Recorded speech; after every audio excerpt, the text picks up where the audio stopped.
صدق اللہ العظیم. درود شریف پڑھ لیجیے. الصلاۃ والسلام علیک یا رسول اللہ. پیارے بھائی چھوڑ دیں موبائل سارے جیبوں میں رکھ کے چھوڑ دیں. نہیں آپ نے درود شریف پڑھیں بآواز بلند. الصلاۃ والسلام علیک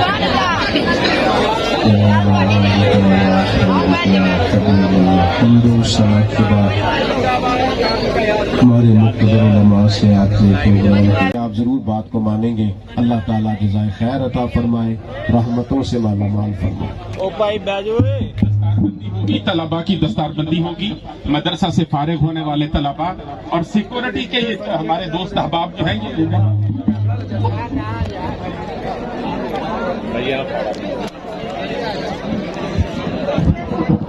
یہ ڈبل لین لگا لے بھائی. سیکورٹی کے دوست جو ہے نا جی, ڈبل لین لگائیں اور راستہ کلیئر کریں, حضرت کو جانے میں دشواری نہ ہو. دوست احباب تشریف رکھیں. طلباء کی دستار بندی ہوگی, صرف 10 منٹ کے لیے آپ بیٹھیں. اور جی انشاءاللہ حضرات صاحب احترام, طلباء کی دستار بندی ہے, تھوڑا سا وقت دیں. خوش نصیب جی جماعت انشاءاللہ نمازی اثر یہاں پر ادا ہوگی. صرف اللہ پاک خوش رکھے, نمازی اثر اسی جگہ پر ادا ہوگی. اور انشاءاللہ حافظ عثمان